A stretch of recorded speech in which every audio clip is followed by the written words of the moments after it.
Hi guys, I'm Elle. My best friend Aya posted her videos and her side of the story, so I think it's time for mine. First of all, I want to say thank you all for supporting us. We would have never thought that we would have gotten this much encouragement from so many people. I mean, you have no idea how your words give us strength, and I know Aya is thankful to so much. Thank you guys for making us stronger and making me stronger to say my side of the story. I really was hesitant about even saying anything, but I know it has to be done for the safety of not only parents but so many people who are falling into the trap of Medina. And I know, and I can say, with my right hand up, and God can strike me down right now, that everything that I'm about to say in this video is 100% the truth. I solemnly swear on everything that I love that I'm telling the truth 100%. I've seen a lot of negative comments towards this, and I just want to clear that up. For those of you who know Medina or who think know Medina, you're really in for a big surprise, because not everything is peachy keen with her.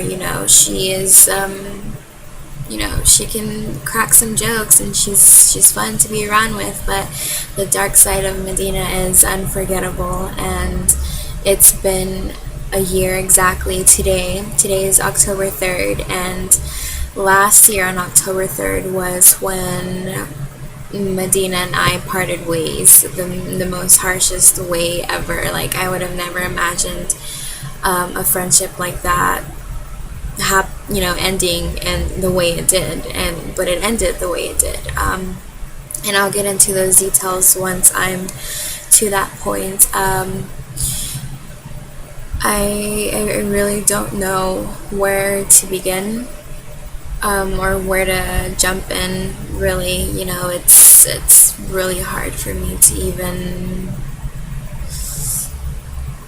I'll just start from from the beginning. I think that's better, instead of jumping into everything. So basically, you guys, this is my story, the truth of what happened exactly from my point of view.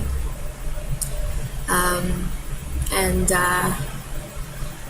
again, thank you guys for taking the time to see this.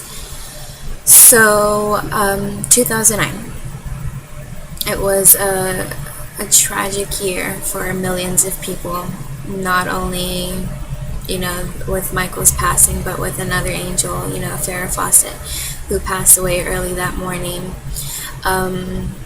Nobody would have imagined Michael being gone a few hours later. It was a complete shock to me. It was something that I can't even fathom thinking. After that day, I took it to the heart dramatically. I still remember how I reacted, how I was weeks past, how I still am till this day. It was a tragic loss. It really was. And I guess a huge part of me didn't want to believe it. A huge part of me was like, no, he's not really gone. It's just a publicity stunt that people do. Or I thought of everything except I believed everything except for the truth. And the truth was that Michael Jackson passed away on June 25th, 2009.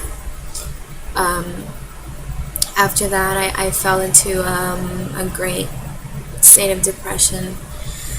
I couldn't find a way out. I was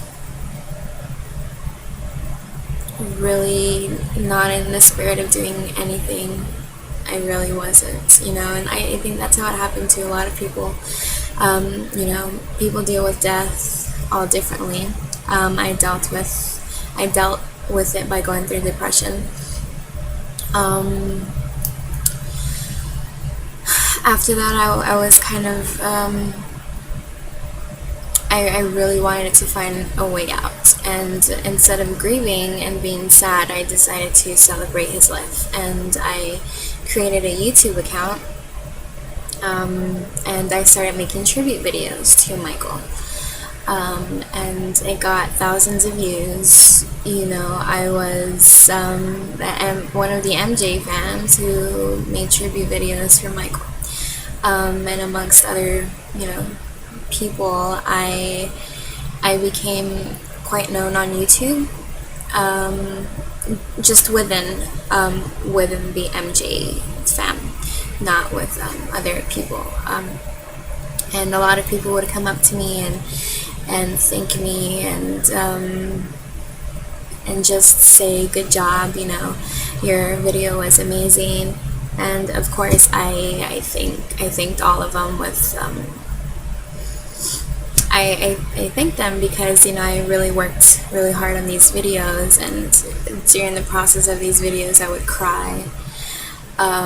Each video means so much to me because I remember how I was and how my mind was when I was doing those videos. So to get just one good job, I felt flattered, and I felt so thankful, and I felt like I can do anything. So I started making videos on YouTube, and I got a message one day from a girl named Aya, and I swear that day was like the happiest day of my life.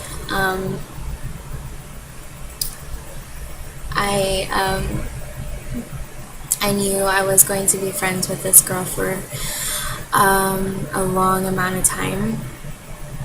After our first day of conversating, we were really attached to each other. She wanted me to teach her how to make the videos, and I taught her how to make videos, and soon she didn't need me anymore. She became a professional, she became a champ, and I was really proud of her. And so she was in my life for a few months, and then this whole negative energy on YouTube started happening. I was notified about rumors that were going around on YouTube that one of the users was saying inappropriate things about Michael. Not really so much mean words, hurtful words towards him. It was really things that she was making up about her relationship with Michael. And it was shocking. I wanted to know what it was. My friend, I'm not going to use her name because I didn't contact her to see if it was okay to use her name, but if I do, I will let her know that this is going on, so she can at least say her piece, because I know she really got to know Medina. She was one of the main reasons that I became friends with Medina, was because she was the very first person to talk to Medina before I did, and before Aya, and before anybody else. She came up to me saying that there is this girl who was DMing her, well, not DMing, like personal messaging, because it's YouTube, personal messaging her that she can see Michael spiritually, that she has sexual relations with Michael, that she lost her virginity with Michael. This all came from the person that Medina first, or the person that, yeah, that the person that Medina first spoke to before me. I didn't believe it. I just thought, it's probably a random thing going around. I've never really been part of that big of a drama. I mean, it was huge. There was dozens, maybe even hundreds of people attacking Medina about these things. And at that time, Medina was 16, and I felt bad because this is a teenager. This is practically like a little girl who's being bashed on YouTube. And I was against bullying because I was bullied in elementary school and in middle school because of my race. And I didn't like seeing none of that bullying things because it really bugged me. And so I took it on my part to confront this Medina person, and I told her, I was like, what's going on? My name is Elle. What's going on? And I don't really remember the exact words of how this whole thing happened. But all I remember was she was hesitant to tell me because she thought I didn't believe her, and I felt bad for her. So I told her, I believe you. Just, you can confide in me. Just tell me what's going on so I can help you get through this, and so I can end this whole madness that's going on YouTube. And she told me what that one of my friends had told me exactly, and I was like, I didn't know how to react because I thought it was a lie, and I would have. It's really weird when you come across people like that. I've never dealt with that kind of comments before, so I kind of put it behind me, and I was like, you know what, I believe you, that's fine, you believe whatever you want to believe, but just don't say anything anymore to people because they're going to really mess with you. And you're talking about Michael Jackson here, and his fans are really overprotective of him. Your family, we are, and we'll defend his name, and we don't want his name to be thrown or put into those kinds of comments. Like, never did we hear anything this disgusting about Michael, and I just ignored it, and I said, you know what, let's just move on. I'm gonna stay away from my friend, and let's just move on. So apart from that, I